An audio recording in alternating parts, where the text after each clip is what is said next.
fazer de novo. Bem, pessoal, meu nome é Sandro. Nós temos um projeto aprovado para o edital PIBEX 2024, que na verdade foi uma ideia que já veio do PIBEX do ano passado, de 2023, que era um clube do livro. Para 2024, o que a gente fez? A gente propôs praticamente o mesmo projeto, só que além do clube da leitura, a gente também resolveu fazer a gravação de episódios de podcast sobre os livros que a gente resolveu trabalhar. O primeiro dos livros que nós trabalhamos, que inclusive vai dar origem ao nosso primeiro episódio, é O Senhor das Moscas, de William Golding, que inclusive ganhou o Prêmio Nobel em 1983 por essa obra. Então, o que a gente fez? A gente leu a obra, discutiu a obra e agora a gente vai fazer aqui uma conversa na forma de um podcast para que então a gente possa depois transmitir isso nas redes sociais do IFAM. Bom, está aqui comigo, uma grande honra para mim, a professora Bianca Machado, é professora de filosofia aqui do IFAM. Eu vou falar só o título principal dela e depois então ela vai falar os pontos principais da sua formação. A Bianca Machado, ela é mestre em Ética e Filosofia Política pela UNB em 2019. Então, primeiro agradecendo a presença da professora Bianca, e a primeira questão que eu queria colocar para a professora é um pequeno resumo, né, de como que a senhora saiu lá da sua região, né, acho que não sei se nasceu em Brasília ou não, e agora virou aqui professor de filosofia no IFAM em Presidente Figueiredo. Você pode abordar questões só profissionais ou profissionais e pessoais, se sentir à vontade. Então, seja bem-vinda e passa o Wikipédia da sua vida aí, inicial. Primeiramente, queria agradecer, professor, pelo convite. É um prazer estar aqui, é um prazer estar fazendo parte desse projeto. Eu sou formada em filosofia. Eu comecei a cogitar a possibilidade de cursar filosofia no ensino médio, porque eu sempre gostei muito de literatura e isso para mim acabou me levando para a filosofia também, né? Então meu interesse em literatura me levou para os livros de filosofia e isso fez com que eu começasse a namorar a ideia de fazer filosofia, até de fato decidir pela filosofia no terceiro ano do ensino médio. Então eu fiz graduação na Universidade de Brasília, fiz licenciatura e bacharelado e depois tive a oportunidade de fazer o mestrado também na área de ética e filosofia política e decidi, eu sempre gostei da ideia de ser professora desde o ensino médio, né, que eu trabalhava aquela coisa que algumas pessoas fazem assim, de dar aula de reforço para criança, na vizinhança ali, eu era aquela aluna que tirava umas notas legais. Aí eu sempre ajudava os colegas mais novos, né? Então, meu percurso na educação começou muito novinha e depois eu comecei a dar aula já na graduação e fui emendando uma coisa na outra. Comecei a prestar concurso para o Instituto Federal, que era um sonho para mim, e consegui realizar esse sonho vindo para cá, sendo convocada. Estou aqui no Instituto Federal do Amazonas, estou completando 1 ano e meio. Me sinto muito realizada aqui, então eu acho que eu estou realizada na filosofia, realizada profissionalmente e agora tendo a oportunidade de juntar as duas coisas, né? Minha paixão pela literatura com a paixão pela filosofia, para mim é bem legal. Obrigada. Excelente, excelente. Então eu já vou começar com algumas perguntas de cunho pessoal, professor. Você falou que teve esse despertar para a filosofia já no ensino médio, né? Quem que te influenciou na família? Você tem seus pais ou avós eram desse ramo da filosofia, do estudo? E também quem te influenciou em termos de exemplo de profissão, né? Algum professor ou algum filósofo famoso? Eu não vou entrar muito nesse parâmetro porque não é exatamente a minha área, né? Eu sou químico. Mas assim, essa questão de quem que te influenciou, tanto pessoalmente, na família, quanto profissionalmente, com pessoas que são vivas, foram seus professores, ou com filósofos famosos? Se você pudesse citar uma, duas. São múltiplas influências, exatamente, né? uma, duas. Porque a minha mãe é professora, então eu sempre me inspirei muito nela. Ela não é da área de filosofia, ela chegou a cursar graduação em filosofia durante um tempo, mas ela abandonou. E a literatura... Desculpa, ela é formada em quê? Ela é formada em pedagogia. Aí depois de formar em pedagogia, ela foi para filosofia, mas acabou não concluindo o curso. Certo. E ela não é tão apaixonada pela filosofia assim, não. Eu acho que ela foi ali meio a partir da pedagogia, mas não curtiu tanto e experimentou se desmotivou um pouquinho e largou. E o meu pai, ele não fez nenhuma graduação, ele começou no serviço público muito jovem, só que ele gostava muito de ler. Então, ele é falecido já, ele faleceu quando eu era bem jovem também, bem criança. E ele me deixou... Que não seja jovem ainda. Ele me deixou uma biblioteca de herança, porque eu tenho uma quantidade imensa de livros em casa que eu herdei do meu pai. Então, desde a minha infância que eu lia, por exemplo, o Graciliano Ramos, porque eu tenho as obras completas do Graciliano Ramos em casa. Eu lia Jorge Amado, nem recomendo, tá, gente, que não é leitura para adolescente, mas eu lia porque eu tinha em casa. Sim. Meu pai me dava muitos livros na infância, então, da minha família eu sempre tive tanto esse incentivo para a leitura, quanto essa coisa da filosofia, que minha mãe chegou a cursar e eu acabei achando interessante. Pais, exatamente os pais que... Meus pais me incentivaram muito. E a questão de filósofos ou professores de filosofia? Bom, professores de filosofia você pode contar algum caso, mas a gente não vai ter conhecimento, né? Talvez um filósofo famoso, algumas pessoas tenham conhecimento. Eu provavelmente não vou ter, mas quais seriam profissionalmente as suas influências? Bom, eu tive um professor no ensino médio muito inspirador, o professor Bruno, que era um professor de filosofia, que me orientava nas minhas leituras, porque eu lia, mas quem pega a filosofia para ler assim, começa meio às cegas, a gente sabe que os livros de filosofia são muito técnicos, né? Então eu trabalhava ali, eu me deparava com conceitos que dentro da literatura tinham um significado, mas na filosofia tem outro. Então ele me ajudava, né, me incentivava a ler também. E eu acho que dentro da história da filosofia eu não saberia apontar um filósofo específico. Porque quando eu comecei a estudar profissionalmente mesmo, entrei na graduação, eu comecei a perceber a filosofia não como uma área em que tem um filósofo ou outro, como se ele fosse assim, um indivíduo que se destaca, mas eu passei a ver a filosofia mais como um trabalho que atravessa o tempo, né, que tem inúmeras contribuições, cada autor dá a sua contribuição específica para desenvolver uma área de conhecimento. Então, eu penso sempre na filosofia como um diálogo entre vários autores, entre vários intelectuais, para pensar questões do seu tempo. Então, eu sempre falo isso nas aulas, né, o tanto que a filosofia acaba refletindo a sua realidade histórica, porque a ciência faz isso, né? O ser humano se depara com problemas e tenta resolver esses problemas. Cada área do conhecimento tenta resolver da sua forma, tem a sua metodologia própria. A filosofia se debate durante muito tempo com essa questão do método, né? De qual metodologia abordar para pensar cada questão específica. Então isso faz com que eu não tenha assim uma preferência por um filósofo específico, mas pela filosofia de um modo geral. Eu iria formular uma pergunta que você já, na sua resposta, disse que seria uma pergunta inadequada, mas mesmo assim eu vou fazer. Existiria o pai ou a mãe que é considerada a filosofia, né? Pela sua resposta a gente já sabe que, pela sua visão, não. Mas assim, comercialmente, entre aspas, ou academicamente, teria um pai da filosofia ou uma mãe da filosofia? A gente tradicionalmente coloca o nascimento da filosofia lá na antiguidade grega, com os filósofos pré-socráticos. É um conteúdo que eu trabalho com os alunos do ensino médio no primeiro ano, né, que é o nascimento da filosofia, e eu sempre comento que a gente pode falar que ali é o nascimento da ciência, mas a gente não usa a palavra ciência porque a concepção de ciência que a gente tem hoje surge no século XVII, com a metodologia científica, a ciência experimental, ali com Galileu Galilei.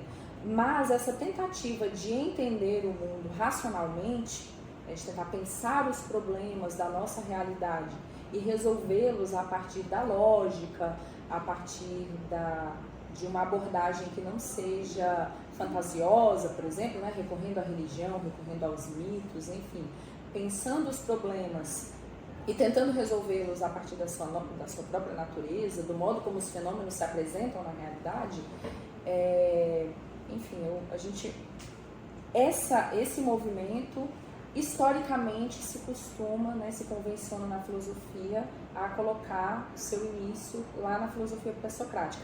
E isso não é um consenso dentro da filosofia, porque existem outros registros de abordagens semelhantes que aconteceram antes, em outras épocas, Então a gente pode mencionar algumas filosofias lá no Oriente, a gente pode mencionar filosofias no continente africano.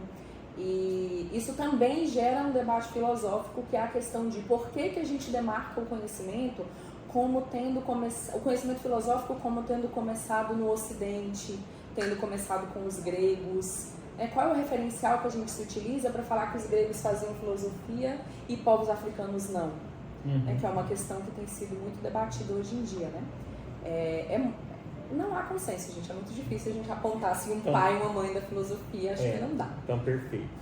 Ficou bastante claro para os nossos ouvintes que a minha pergunta foi extremamente inadequada. Professora, não, tô brincando. Uma outra coisa, com relação assim, à sua profissão, uma pergunta que eu acho que é interessante o pessoal saber, né? O que mais que você fez profissionalmente que você acha que valeu a pena? Um marco da sua atividade profissional que você falou, não, isso aqui eu fiz, isso aqui realmente causou um grande impacto. Você teria um evento, pode ser o seu mestrado, pode ser um trabalho que você fez, o que você acha que foi de grande destaque na sua atividade profissional? Até agora, né? Porque você está começando, na verdade. Eu gostei muito, para mim foi uma experiência muito marcante ter supervisionado durante 2 programas consecutivos o programa de iniciação à docência na Universidade de Brasília, né? Eu fui supervisora do PIBID durante 2 períodos e para mim foi incrível, assim, foi enriquecedor de uma forma que eu não tenho palavras, porque uma coisa é você estar em sala de aula como docente. Uma outra experiência completamente diferente é você estar dialogando com jovens que estão fazendo graduação em filosofia, tentando aprender a ser docentes também. Então foi uma troca de experiências muito rica, a gente repensa as nossas práticas, a gente coloca em xeque algumas convicções que a gente tem que depois...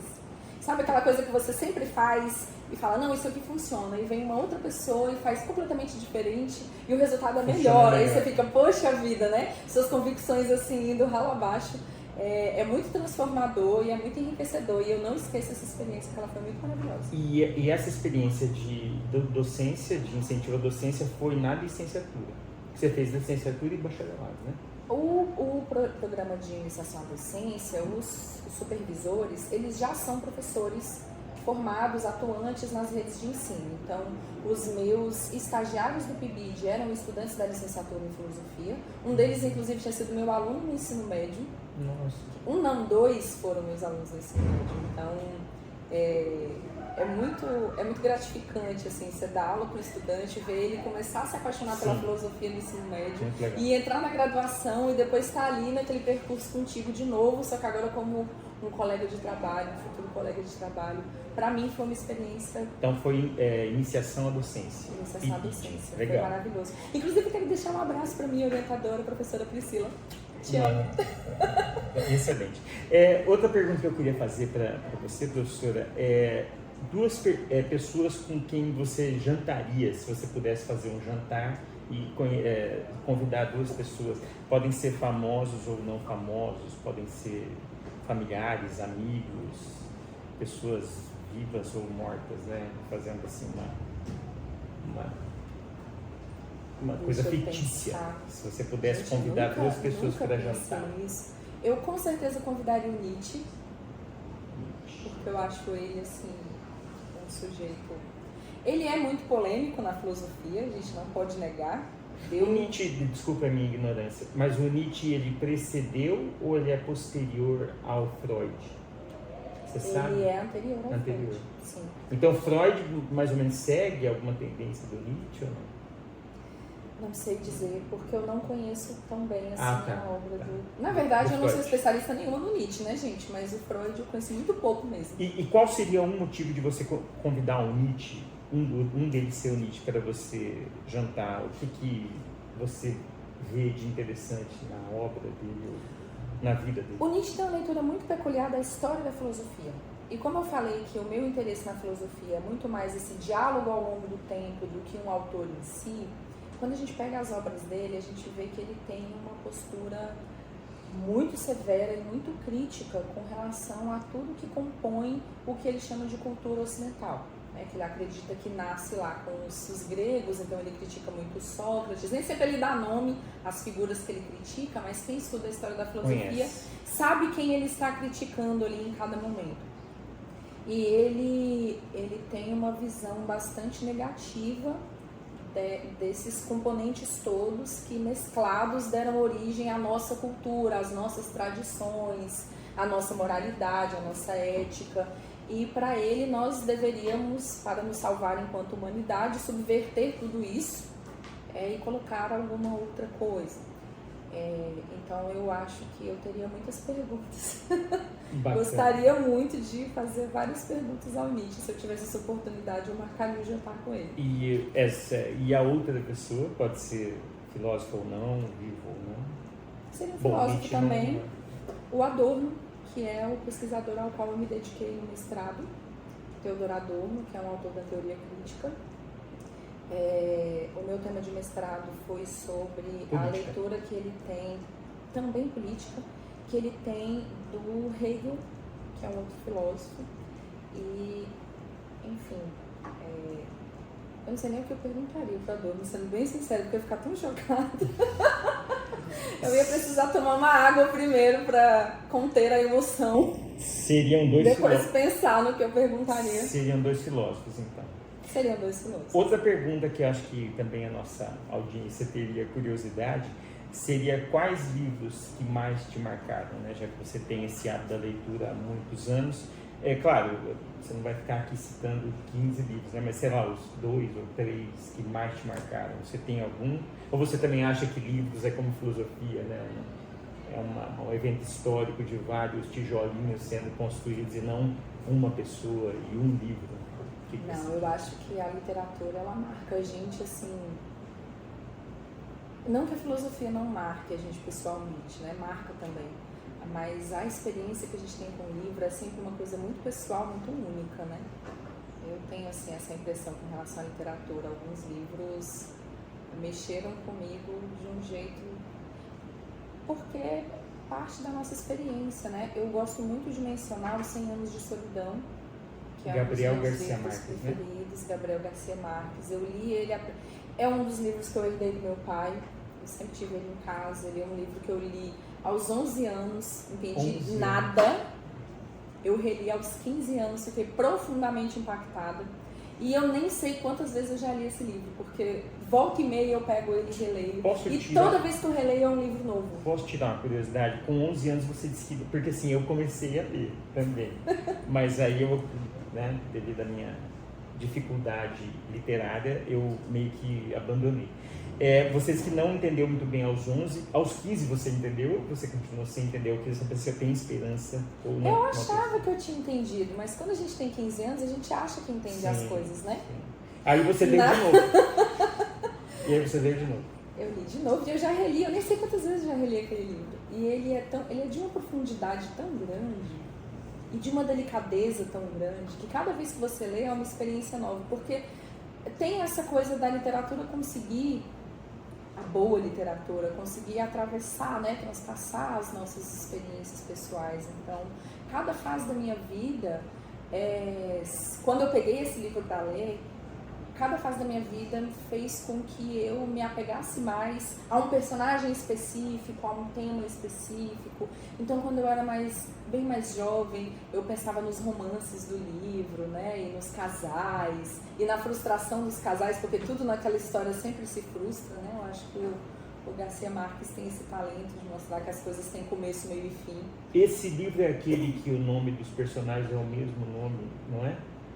Interessante. Gente, ou seja, é uma dificuldade a mais, por um caso do meu caso. Não, e inclusive ele tem as edições mais recentes, a edição que eu tenho em casa não tem isso, mas as edições mais recentes, ela vem com uma árvore genealógica. Para você então, se você vai no final do livro, você consegue ver assim, o nome dos personagens para você não se perder, porque realmente se perde. O certo seria imprimir essa árvore, deixar do lado do livro e lendo para não ter que voltar. Tem que ficar. Eu lembro que eu, quando mais nova, acho que a terceira vez que eu li, eu devia ter uns 20 e poucos anos, eu já estava na graduação, eu mesma comecei a anotar. Sim. Tipo, fulano de tal, filho de tal, irmão de tal. Isso. Eu mesma ia fazendo uma árvorezinha manualmente. Aí as edições mais recentes já tem essa árvorezinha pronta, impressa. Muito melhor do que a que eu fiz, assim. Que eu fiz uma pavorosa, eu errei coisas.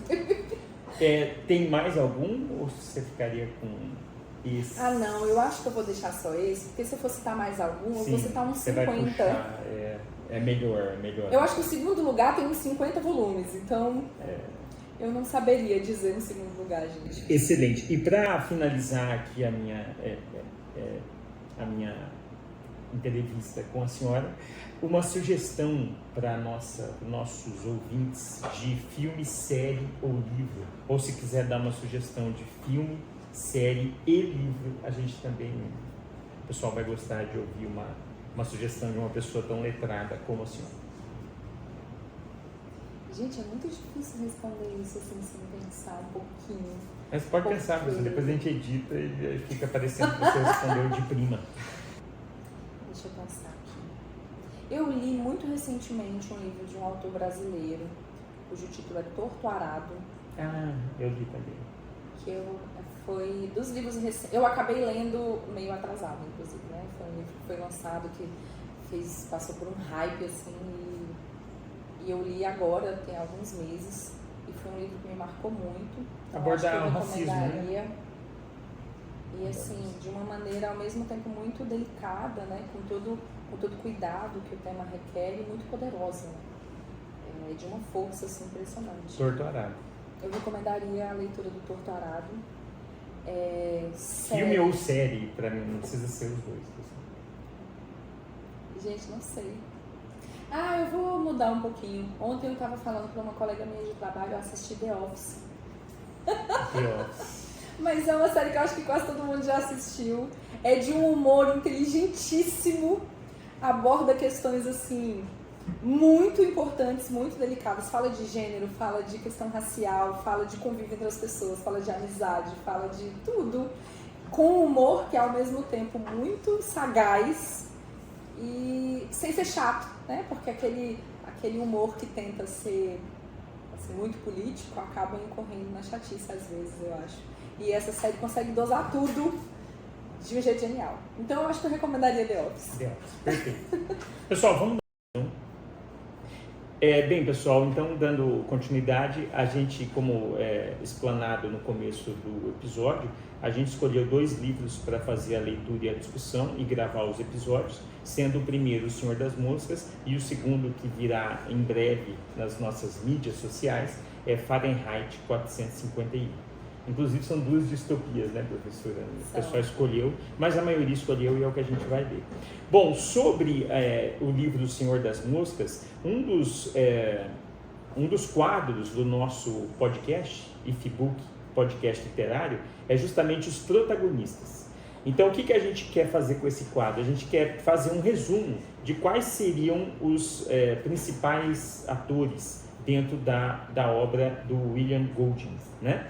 Então tem vários, né? Na verdade são vários adolescentes / crianças, mas aqui a gente vai destacar 3. Então, rapidamente, para colocar vocês na história da obra, é um avião que cai em uma ilha deserta e morrem todos os adultos, né? Que seria o piloto da aeronave, e aí ficam só as crianças / adolescentes, não sei, na faixa aí dos seus, talvez de 10 a 15 anos, eles não falam exatamente na obra, né? E aí são várias crianças. Então, para a gente fazer um resumo rápido para vocês, a gente vai destacar os 3 principais protagonistas, que são o Ralph, que é um garoto que é mais, digamos, mais diplomático, né? Que quer resolver as coisas via conversa. Temos o Jack, que daí já é um rapaz mais movido pela força e pela violência. E tem o Porquinho, que inclusive já o próprio nome do personagem já vem aí carregado de bullying, né? Lembrando que é um livro de 1954, então sim, já havia bullying em 1954. E esse Porquinho, ele nem cita o nome, ele só usa na forma de realmente apelido. E esse Porquinho, ele tem um papel primordial, por quê? Porque ele tem, assim, digamos, seria o primeiro-ministro, né, do Ralph, porque ele tem ideias, ele é uma pessoa mais esclarecida e tenta organizar toda a situação. o foco principal do livro é você ter um conjunto de pessoas, crianças, sem uma voz de comando. E aí, não tendo essa voz de comando, você então tem vários problemas a serem resolvidos e a trama da história acaba descambando aí para violência e conflitos de todo o tipo de natureza, né? A gente não vai falar mais para justamente não dar spoiler para quem quiser ler a obra, mas versa mais ou menos sobre esse resumo que eu fiz para vocês. Bom, a gente vai ter as perguntas dos nossos membros aqui do Clube da Leitura, mas eu tenho uma pergunta anterior para a professora esclarecer para mim, né? Eu vou fazer uma pergunta só, professora, porque até para deixar para os alunos fazerem outras perguntas, né? Mas a minha pergunta é assim, eu li uma análise sobre essa obra, inclusive eu mandei no nosso grupo de discussão do Clube da Leitura, que ele falava assim que é uma história que o escritor ele colocou uma carga assim, de tragédia, de conflitos, de problemas, inclusive tem questões de assassinato, né, na obra, e ele dizia, quem fez essa análise, dizia que isso vinha porque era uma obra que foi feita por um escritor que estava saindo da Segunda Guerra. Então, como ele viu toda aquela tragédia, toda aquela questão humanitária, né? Aquela tragédia, ele então fez uma visão mais realmente catastrófica em escrever a obra. A minha pergunta como leitor é a seguinte, não aconteceria esse desenvolvimento da obra na forma catastrófica independente da guerra? Porque assim, se você coloca, eu não sei se é de 1954, se fosse em 1900, não tinha, que de repente não teria tido nem a Primeira Guerra Mundial, será que crianças, mesmo em 1900, perdidas será que todo mundo ia se organizar, todo mundo ia fazer o porco assado, todo mundo ia comer, ia confraternizar ao redor do alimento, ou iriam ter esses conflitos? Entendeu? Então, quando eu vi essa análise que eu li, eu fiquei me perguntando, poxa, ele tá meio que justificando como sendo a Segunda Guerra.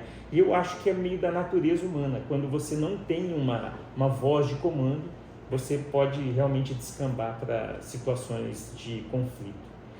Essa é a minha pergunta. Não sei se é uma pergunta que tem algum sentido filosófico ou foi muito fora do alvo. O que a senhora acha? Professor Sandro, eu acho não só que ela tem sim todo o sentido filosófico, mas ela pega ali no cerne, né, no centro da discussão que o autor pretende colocar com a obra, porque, como você mencionou, o Golding, ele não só vivenciou a experiência da guerra, mas ele de fato lutou na guerra. Ele era membro da Marinha Britânica, e ele foi combatente de guerra mesmo. Então, claro que a gente tem essa compreensão de que uma pessoa que viu a guerra de perto, né, que presenciou mortes, presenciou aquele extremo da violência, é esperado, acho que é natural que ele tenha uma visão assim tão profundamente negativa, né, da experiência humana, da natureza humana, enfim. Só que eu fiquei, quando eu peguei o livro para reler, que eu fui, enfim, a gente que estuda uma determinada área, a gente sempre acaba, tudo que a gente pega para ler, a gente lê atravessado por aquilo que a gente estuda, né? Professor? Tem esse viés aí. Claro que toda a literatura que eu pego com viés filosófico. E eu fiquei, nós chegamos a debater isso aqui no grupo, pensando sobre essa questão que o senhor colocou muito bem da natureza humana. O Golding ele nasceu, se eu não me engano, em 1911, ele nasce ali no início do século XX, só que na filosofia a gente já encontra uma discussão muito acirrada a respeito dessa questão da natureza humana lá no início da Era Moderna. Que seria, professora, só para... Eu queria mencionar dois autores que são bastante célebres nesse debate, que é o Jean-Jacques Rousseau, que é um autor que vai falar sobre o ser humano como tendo uma natureza boa, né? Então, o ser humano no seu estado natural seria bom e a sociedade, na verdade, molda o ser humano para ser egoísta, para pensar somente na sua própria satisfação, para ser mal. Então, a maldade humana, para o Rousseau, vem da luta pela propriedade e do egoísmo inerente a essa luta pela propriedade, que só existe quando se instaura ali uma organização social específica. E tem o Thomas Hobbes. Mil e quanto em anos, mais ou menos. O Thomas Hobbes, que era esse outro autor que eu ia mencionar, que eu acho que é o que inspira o Golding, ele, se eu não me engano, ele nasce em 1580 e alguma coisa. Antigo. Eu tenho que verificar que eu não decoro. Sim, não, é mais ou menos, né? É mais ou menos. Então a gente está falando ali do início da Era Moderna, né? Alguns países na Europa saíram demoraram mais a sair daquela economia medieval, do feudalismo, e tem todo o processo ali de formação dos estados nacionais. E o Hobbes, ele tem uma visão oposta a essa visão do Rousseau. Ele acredita que o ser humano é mau por natureza, os seres humanos nascem obedecendo aos seus instintos mais primitivos, né, as necessidades básicas ali de satisfação, de autossatisfação. Vão se mudando pelas e a leis. Sociedade tem essa função de reprimir esse instinto humano, colocando uma autoridade, implementando uma autoridade. Então, qual que é a visão do Hobbes, que eu acredito que seja a visão do nosso autor também? É que quando não há uma autoridade forte, que seria representado no livro, por exemplo, pela presença do adulto, o que se instaura é o caos. E não é somente um caos de não administração, é o caos da violência. Então, se não há ali um governo forte, uma autoridade muito impositiva o suficiente para dosar os instintos humanos, esses instintos se afloram de uma maneira que, num determinado momento, se torna incontrolável. E, considerando a experiência que o autor teve, né, que o William Golding teve da guerra, dessa dificuldade de se estabelecer ali uma autoridade supranacional para mediar conflitos diplomáticos, eu acredito que ele viu, na realidade, ali naquele momento histórico que ele viveu, esse ponto de vista do Thomas Hobbes, né, de seres humanos entregues à própria sorte, a partir do momento em que não há uma autoridade que faça valer a lei, que faça valer a ordem, que imponha de si uma norma que todos devem obedecer. E eu acredito que é por isso que o livro tem esse viés tão negativo, né? Sem querer dar spoilers, mas já dando, não tem um final muito feliz. Bem trágico.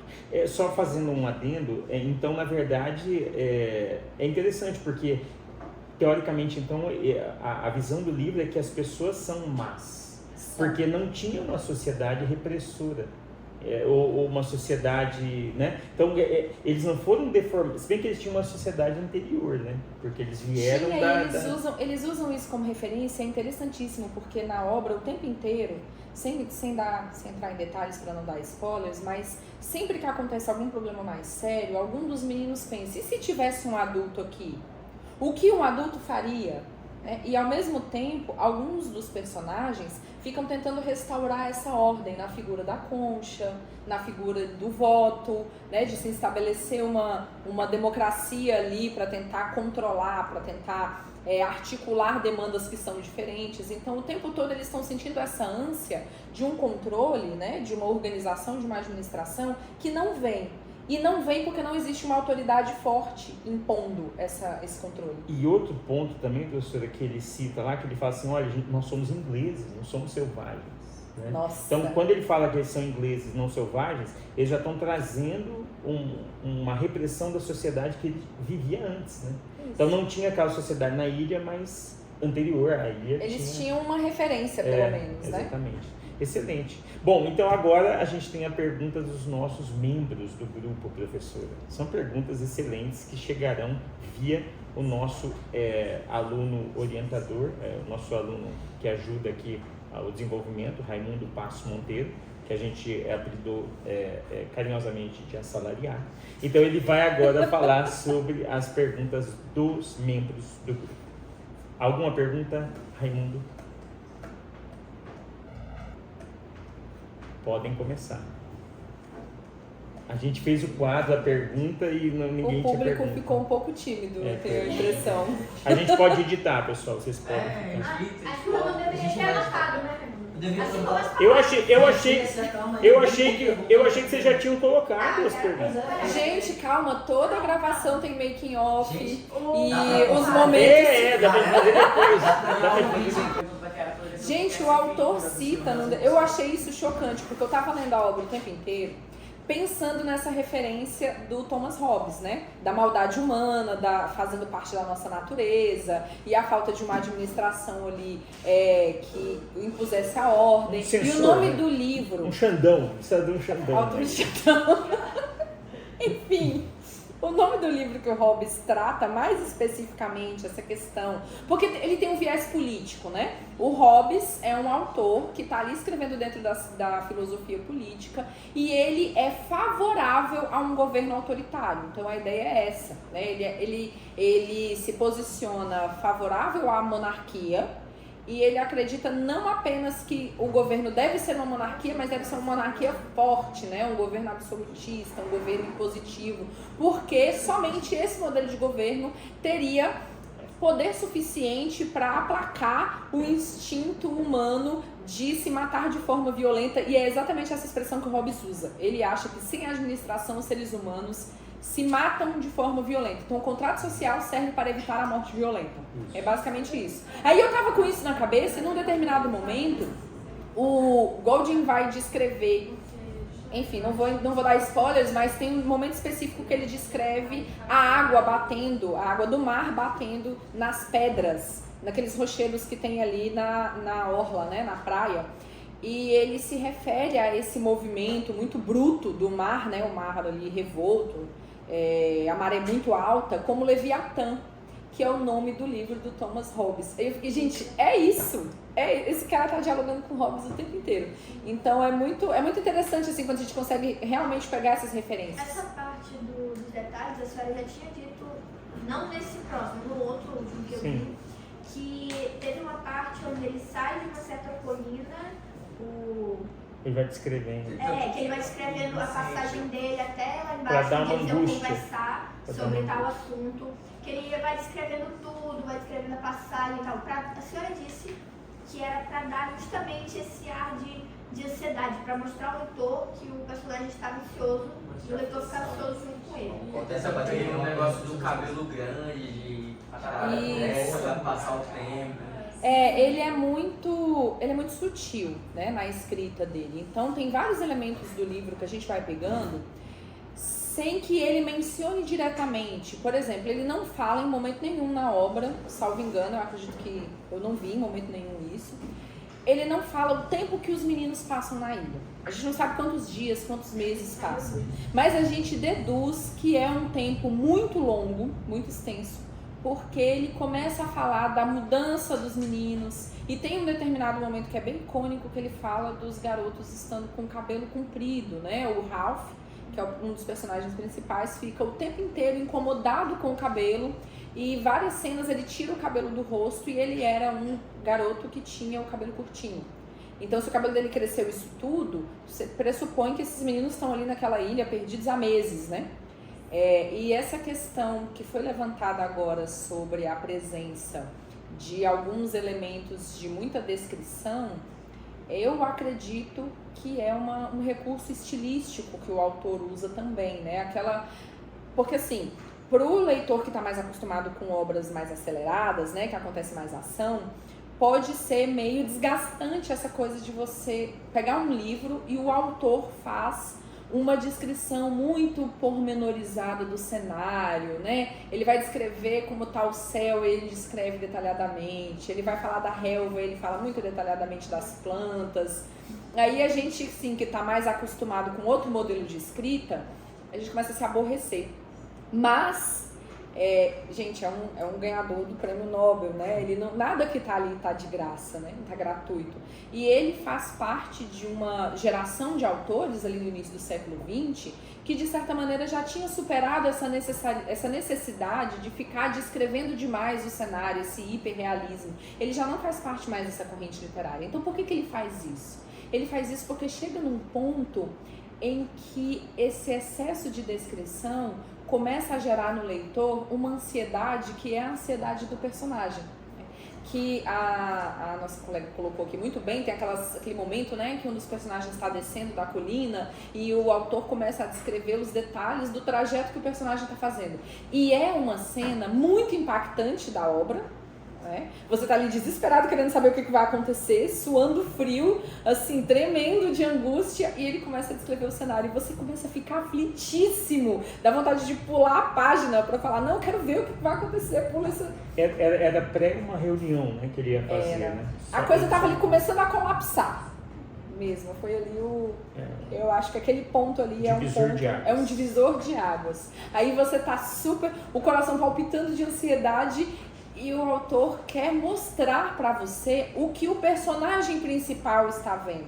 Porque o personagem principal também está ansioso, ele também está nervoso, e ele também tem que passar por todo aquele caminho e ver aquelas pedrinhas e aquelas plantinhas e pensar 1 milhão de coisas, aquela adrenalina. E ele acaba, com esse recurso, transmitindo para nós toda a agonia, toda a adrenalina, toda a ansiedade que o próprio personagem principal está vivendo, né? Porque o personagem principal, ele não sai da colina e se materializa na praia. Ele faz esse percurso. E ele faz esse percurso pensando 1000 coisas, angustiado, sofrendo, né? Ali aflito com o desenrolar da situação. E é de uma genialidade incrível o autor conseguir passar esse sentimento para nós. Ele não fala, o Ralph está ansioso. O Ralph está aflito, o Ralph está preocupado. Ele não fala isso em momento nenhum. Ele começa a descrever a grama. E você fica desesperado com a descrição da grama. Então, gente, isso é um autor assim que a gente coloca na categoria dos gênios, porque não tem o que dizer. Prêmio Nobel, né? A outra pergunta... Uma pergunta da Júlia. Por que ele descreve tanto os cenários? Essa descrição dos cenários... Perdão. Era a pergunta do José. A pergunta do José é a seguinte. O excesso de detalhes no livro influencia na história ou é só para descrever os cenários? É só para encher, assim? É só mesmo para não ficar aquele negócio, como a senhora disse, de muito direto. Ralph saiu da montanha e foi para a praia. Isso. Ou será que ele precisa dessa descrição toda para dar um sentimento pro leitor? Pronto, já respondeu. Certo? Já está respondido. Qual seria a próxima? A segunda pergunta é da Kiara. Ela quer saber por que... Kiara ou Clara Kiara? Kiara. Esta Kiara. Ah, tem duas. São duas. Eu achando que era a Clara Kiara e a Kiara, Kiara, então. Mas não é Kiara Clara, é só Kiara. A Kiara Micaela e Clara Kiara. Ah, Kiara. Esta é a minha. Essa é a Clara Kiara.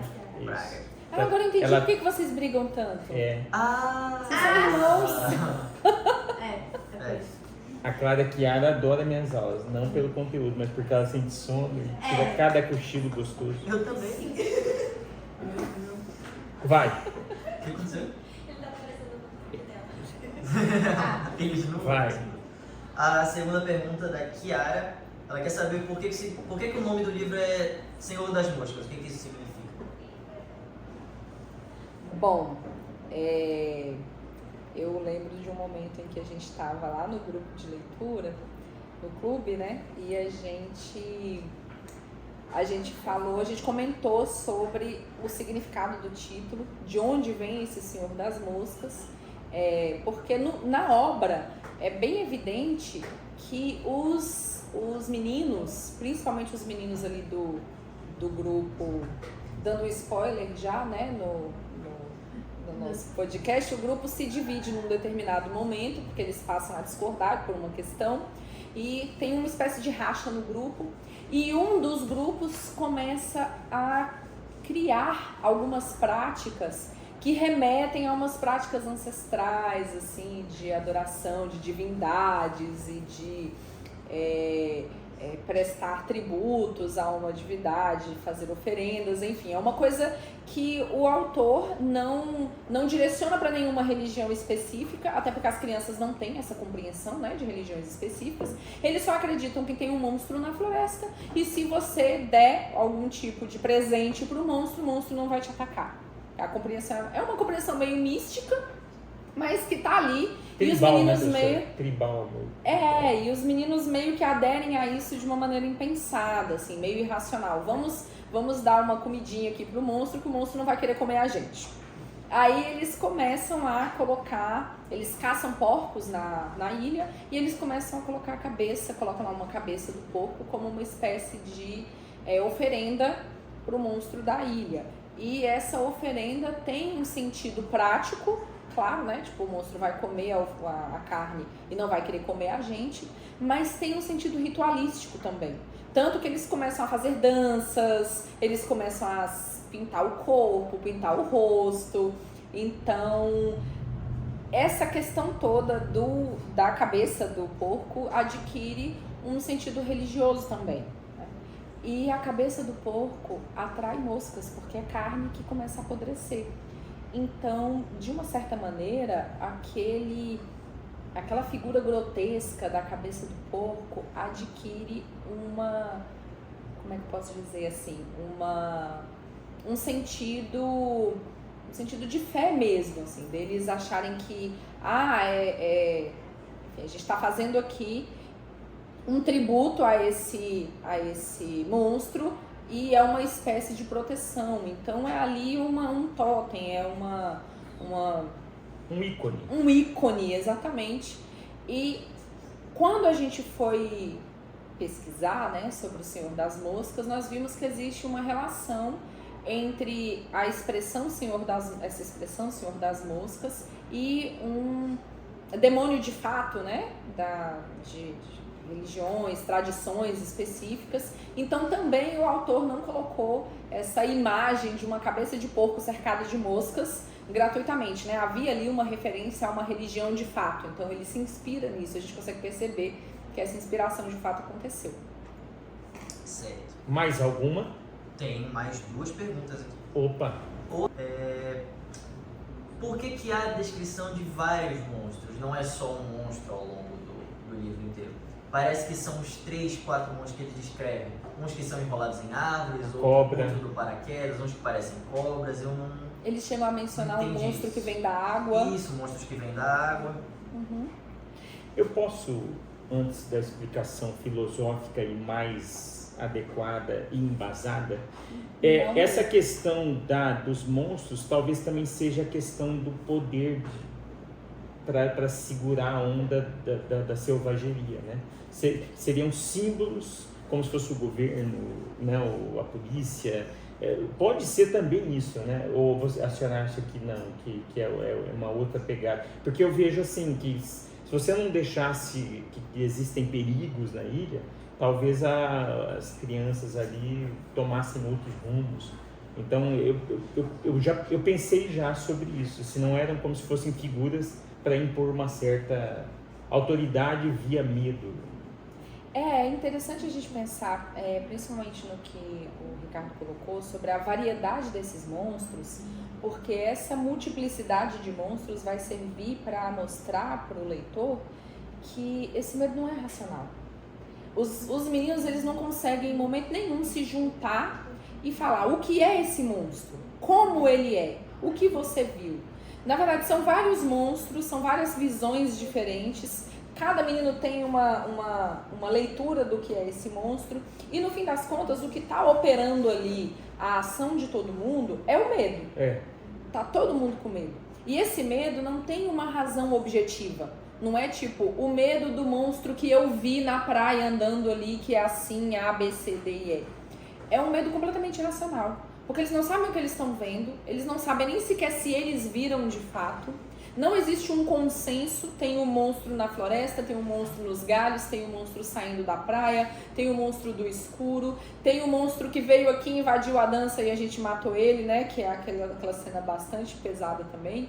Enfim, N monstros. E eles não conseguem em momento nenhum nomear esse monstro, caracterizar esse monstro. Então o que está operando ali o tempo inteiro é o medo. E o Golding é sensacional nisso, porque esse instinto humano que faz as pessoas se matarem de forma violenta, ele é completamente irracional. Ele não é uma coisa que a gente pensa e... eu tô com medo, deixa eu mediar esse medo aqui. Não, a gente não controla e a gente nem sequer consegue racionalizar a respeito. A gente só age instintivamente, impulsivamente e o medo domina.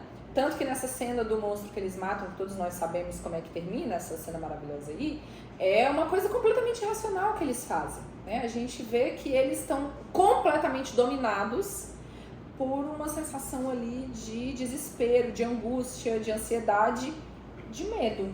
Então, o medo acaba sendo não só o que faz com que o grupo tome uma série de decisões que são equivocadas, a gente percebe, mas o medo também acaba servindo como um instrumento, ele acaba sendo operado por um indivíduo que quer tomar o controle do grupo, que a gente sabe que é o... Quem é que faz isso? Eu falo, gente? Não vou dar esse spoiler, né? Mas aí a gente tem, claro, esse viés político sempre aparecendo na narrativa, que é o indivíduo ali se valendo dos instintos, do medo, da angústia, da ansiedade de todo mundo, para se colocar como uma autoridade. Zé, sem querer me intrometer assim no podcast, mas... E já se intrometendo, já sem se querer, já me intrometendo. Mas tem uma cena no livro em que o Ralph tá falando, gente, não existe monstro, mas vamos logo embora porque tá ficando escuro, eu tô ficando com medo, entendeu? Ele diz muito que ele não acredita no monstro, mas ele quer logo ir embora porque tá ficando escuro. Medo do desconhecido. Eu acho que isso reforça bastante a ideia de que ele pode não acreditar em monstro, mas é muito irracional esse medo dele. Temos 7 minutos. Perguntas, só pergunta. Outra pergunta aqui que é... Outra ou a última? Não, a última. Excelente. A gente percebe que cada personagem representa, assim, um poder, se a gente for levar mais pro lado político. Uhum. A gente tem essa ideia, né? Não tá muito na cara, mas quem lê até pelo menos o meio percebe. E queria saber que figura de poder cada personagem representa ao longo da série. Essa, como envolve política, claro que nós vamos pegar a nossa especialista e mestre em ciência política. Professora. Muita bondade sua. Obrigado, eu sou uma pessoa bondosa. Os alunos estão aí para afirmar isso, que eu sou extremamente bondoso. Gente, assim, fica muito, muito nítido, muito claro que o Ralph é um personagem que tenta ali implementar um modelo democrático de governo, né? Ele é totalmente pró-democracia. Ele tenta organizar os grupos, ele quer proteger os mais vulneráveis, né, que são as crianças, os meninos pequenos. Eles querem ali contar para que o grupo dos maiores ofereça ali uma espécie de proteção para o grupo dos menores. Isso parte também do porquinho, vou falar sobre ele agora, mas o Ralph é sempre essa figura que tenta dar espaço de deliberação para todos, dar voz para todos. Instituem ali a questão da concha, que a concha, quem tem a concha tem a palavra. Eles deliberam tudo muito democraticamente, porque aquelas reuniões que eles fazem na praia são assembleias no modelo grego de democracia, que é aquele modelo em que todos vão para a ágora, né, e decidem ali coletivamente o destino da sociedade, o destino daquela comunidade. É um modelo de democracia participativa muito forte. Então, a gente vê esse modelo de uma democracia grega tentando operar ali a partir da figura do Ralph. Democracia grega entre várias aspas, porque a gente sabe que a democracia grega era bastante excludente, né? Não vamos entrar nesses detalhes, mas enfim. Aí a gente tem o porquinho, que é uma figura, embora seja em relação ao Ralph, é uma figura ali mais secundária, mas nos bastidores ele ocupa uma posição central, porque ele é aquela voz da razão tentando operar, né? Ele está sempre ali dando dicas, vamos contar os meninos, vamos nos reunir na praia, vamos montar barracas porque vai escurecer, a gente vai ficar com frio e com medo. A fogueira. Vamos fazer uma fogueira porque quando as pessoas, né, os mais velhos, os adultos passarem de barco, eles vão enxergar que a gente está aqui e vamos resgatar. Então, simbolicamente, o porquinho é essa voz da razão. E numa realidade tão hostil quanto essa que o Golding descreve, a voz da razão é sempre descartada. Então, o porquinho, curiosamente ou não, é o que sofre bullying, é o que ninguém escuta, é o que todo mundo acha que está falando bobagem, é o que dá as orientações não são ouvidas. Ele é o mais desprezado de todos. E, curiosamente, ele é o mais racional. Ele é o que quer impor uma lógica racional ali na organização do grupo e não consegue. E temos o nosso personagem, que é o Jack, que é aquela figura que tenta impor por meio da força a sua vontade. Então, enquanto o Ralph é a figura democrática, o Jack é a figura mais antidemocrática possível. Ele quer o poder para ele e apenas para ele. Só que para que esse poder aconteça por meio da força, ele precisa de uma força policial. Ele precisa de alguém que opere a violência. Porque se ele operar a violência diretamente, as pessoas vão ficar com medo dele. E ele não quer que as pessoas tenham medo dele. Ele quer que as pessoas continuem tendo medo da realidade. E ele se mostrar como um sujeito que protege, que acolhe os medos de todo mundo. Então, quem usa a força para manipular os medos de todo mundo é o Roger. Então, o Roger é uma espécie de força policial. Tem um estado autoritário, que é o Jack, e esse estado autoritário impõe a sua vontade por meio da força. Mas quem usa a força não é o Jack, quem usa a força é o Roger. Perfeito. Acabou?